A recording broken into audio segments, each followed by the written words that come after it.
But what he discovered over 100 years ago in Italy and England and other parts of the world was that approximately 80% or more of the wealth in the land was owned by only 20% of the population. Now, I know you've heard that, haven't you? Well, that's where it stems from. Now, Pareto, he was an economist. Young lady, she was the only one that knew about this law in detail. She told me that he was an economist, sociologist. But it was a phenomenal discovery, but because people couldn't do anything with it, he explained this theory so poorly that 80% or more of the people in that day didn't even know what he was talking about. So it sat dormant, quiet, for over 50 years. And then in the 1950s, another gentleman re-explored this law. His name was Joseph Durant. Not as a socioeconomic theory like Pareto, because he explained it in complex mathematical and econometric equations. He just simply defined it as a business theory. Now they teach it in some MBA programs, I believe, but most people are in marketing. If you're in marketing, you don't know about this law, you need to find out about this law. You've heard that 80% or more of the results in your business is really flowing from only 20% of what you're doing. Have you ever heard that?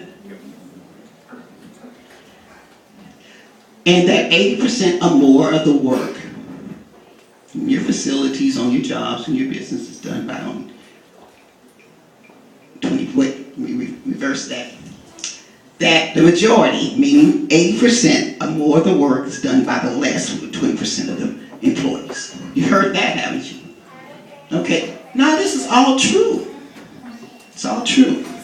Now, what this 80-20 law is actually saying is approximately 80% or more of your results, meaning the larger your results in life, will flow from only 20% of your efforts. It's saying you get more with less, or you get less with more. Little is much, and much is little when manifesting your dreams and your goals in your life. If you thought different, you got it wrong. What these two gentlemen isolated and identified was that there will and has been and will always be an wide,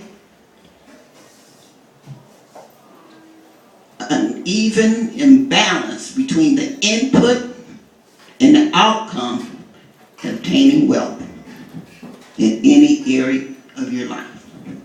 In your relationship, in your finances, in your business, you get more with and using less.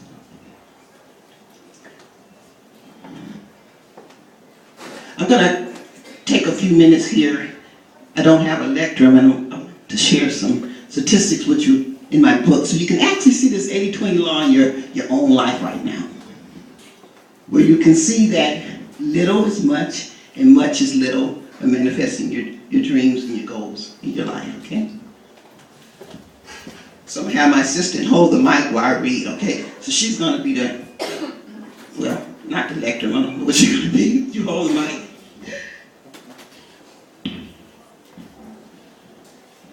Now, remember, anything you have is a resource. And if you're pulling from that resource, a lot of times the reason why we don't pull from our resources is because of our emotions. Okay? We have resources, they're there, but we don't tap into them because our emotions. And again, if you can't pull from something in your life, it is not an asset, it's a liability. Okay. Now, with all this information shared with you, I want you to consider the following facts that expresses this law in action without any of your efforts, okay? Now, we have a lot of ladies in the audience. Now, did you know that only 20% of the clothes in your closet is getting 80% of the wear?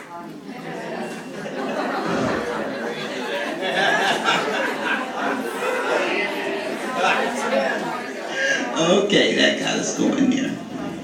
It's not that we don't have clothes, we just don't have anything new to wear. And it's shown in the story that only 20% of the rooms in your home is getting 80% of the use. Okay? Now, only 20% of what you think your soulmate or spouse does not have or possess in terms of physical attributes, personality, character, or even financial status over time will allow and give you 80% of what you do want. Or that 80% of what you think your soulmate or your spouse or your man or whatever you want to refer to the other person as, your significant other, does have in those same areas over time will provide and allow you only little of what you do want. That 80% or more of the things you're currently concerned about or worried about over time has and will ever occur. And that 80% or more of your frustrations in your life right now is stemming from only a 20% place, person, or thing in your life. And of course, if you're in business, that 80% or more of your business will stem from 20% of your advertisement and advertisement. Now, a lot of you are in marketing. How many people are in marketing here? Okay, so you really do probably agree that advertisement is very important, right? And that's giving you the larger of your results and keeping your senses up. Now, I believe that too. But I want to share here that you need to be aware of your advertisement and make sure it is complete, unbroken. And complete, unbroken means with integrity. That's the definition of integrity, means complete, unbroken. I'd like to share a little story with you. A while back, I was working in occupational therapy as an independent contractor, and I was assigned to a skilled nursing facility. So it's really hard for contract people or registry people because they really don't know the patient or anything. So you go in and you have to establish rapport with the patient first. So I went in and did my thing, you know, and I'm sitting there talking with the patient. Now, she was a very difficult patient. That's why they signed me to her, because she kept refusing everybody. So I went in, started talking with her, and she started opening up. So we started addressing her ADL skills and what her goals were, and when she returned home for us being independent. Now, in the adjacent bed, I didn't know that there was a discharge planner sitting on the other side with the curtain closed, and she was pretty much eavesdropping on our conversation. So when I pulled the curtain back, she had this real mean look on her face. And I didn't understand why she was so angry. So anyway, she came up and she introduced herself and told me that she was the discharge planner. And I said, oh, yeah, hi, my name is Jackie. I'm working from the registry. And so before I knew it, there were three or four people from administration coming up to me. And they were telling me basically what I was doing was inappropriate. So I quickly tried to explain to them that I was just talking with the patient about her activities of daily living and how she would address her ADLs when she went home. And that was going to bring me into getting her to work with me. So anyway, I couldn't seem to explain to them what I was doing, and so they asked me to leave the facility, which I humbly did. I was representing the registry, not myself. So I left. But the interesting thing about 2 weeks later, I wasn't working. I had visited a relative at an acute care facility. And she was getting ready to be discharged to a skilled nursing facility. And she knew that I had owned a couple boarding care facilities and that I had worked a lot of facilities. And she said, would you help me and go over this list of homes? And I said, okay. And then she described the lady who had just left. And the description of this lady sounded like the lady who had just kicked me out of that facility. Well, I don't have to tell you what I told her to do with that card. You see, everybody that's coming into your facility is advertisement. You don't know who they are, you don't know their background, you can't judge a book by its color. And that's going to give you the 80% of what you're looking for is from word of mouth. So make sure that your advertisement is complete with integrity, unbroken. Now, another thing for you ladies, because I got you all laughing when I told you about the clothes, I want to tell you something else, okay? Now, did you know that 80% or more of what you're doing to increase your beauty is only adding 20% value?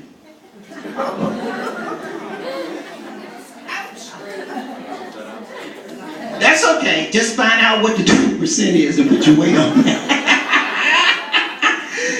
My husband told me, let me tell you what your 20% is. He said, it's your hair. I don't care what you wear or what you put on, your hair is not done. You're not doing anything. Okay, so I always try to keep my hair together. I don't buy as many clothes, but I keep my hair together, okay?